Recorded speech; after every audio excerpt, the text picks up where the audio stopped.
Prabowo, buat Uni Eropa keok di WTO, Indonesia punya senjata ampuh, yang buat UE ciut. Indonesia berpotensi besar, memenangkan banding hukum gugatan Uni Eropa di Organisasi Perdagangan Dunia, World Trade Organization, WTO, atas kekalahannya dalam gugatan larangan ekspor nikel mentah. Terdapat setidaknya dua hal yang bisa membawa Indonesia menang dalam gugatan banding Uni Eropa di WTO itu, apa saja? Ketua Bidang Kajian Strategis Pertambangan Perhapi, Muhammad Thoha menyampaikan bahwa ada dua senjata Indonesia yang bisa memenangkan Indonesia dalam banding gugatan oleh Uni Eropa di WTO.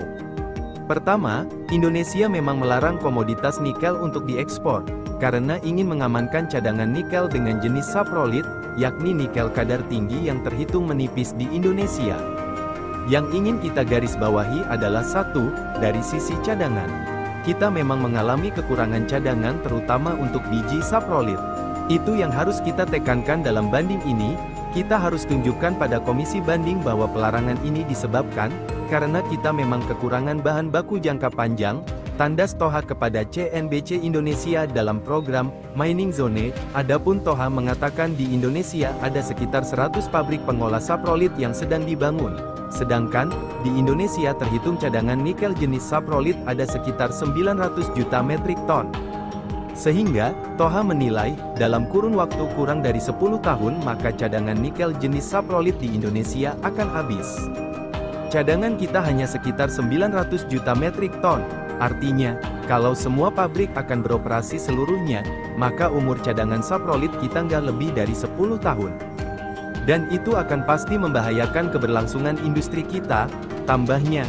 Kedua, senjata lain yang sudah dipersiapkan Indonesia dalam mengajukan banding WTO, yakni dengan menjaga agar tidak terjadi pertambangan nikel secara besar-besaran. Dia menilai, kalau terjadi penambangan besar-besaran, maka kerusakan lingkungan kemungkinan bisa terjadi secara besar-besaran pula. Kedua, alasan kita adalah kita ingin menjaga penambangan ini tidak besar-besaran terjadi, sehingga menyebabkan kerusakan lingkungan besar-besaran, imbuh Thoha.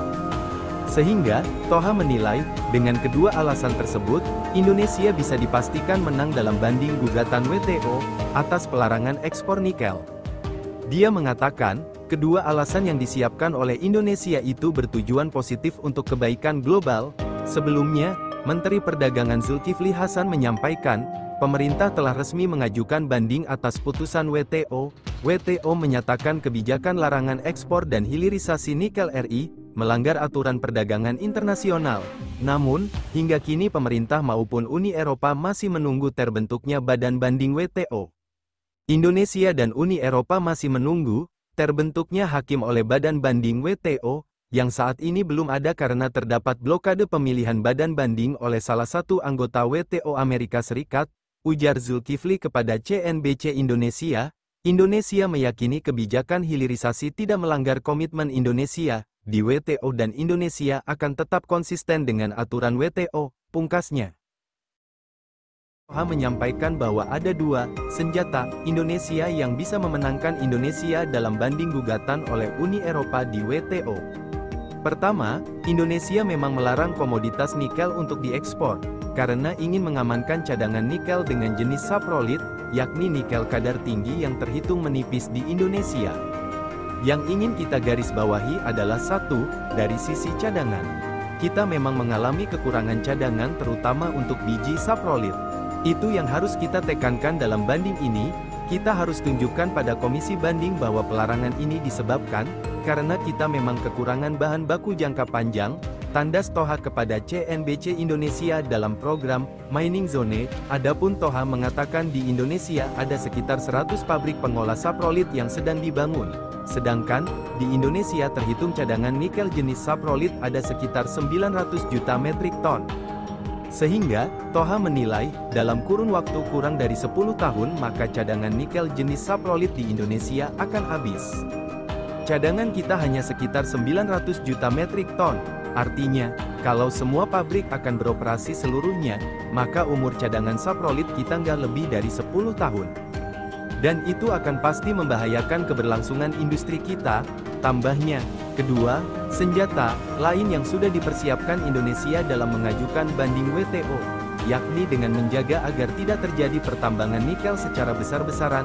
Dia menilai, kalau terjadi penambangan besar-besaran, maka kerusakan lingkungan kemungkinan bisa terjadi secara besar-besaran pula.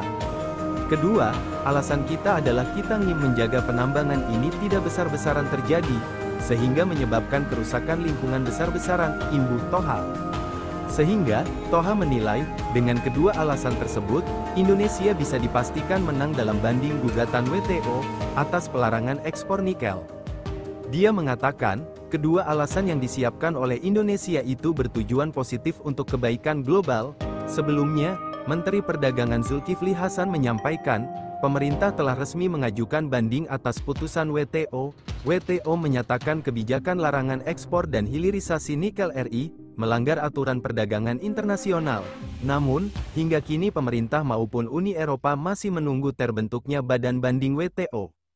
Indonesia dan Uni Eropa masih menunggu terbentuknya hakim oleh badan banding WTO, yang saat ini belum ada karena terdapat blokade pemilihan badan banding oleh salah satu anggota WTO Amerika Serikat, ujar Zulkifli kepada CNBC Indonesia. Indonesia meyakini kebijakan hilirisasi tidak melanggar komitmen Indonesia di WTO dan Indonesia akan tetap konsisten dengan aturan WTO, pungkasnya.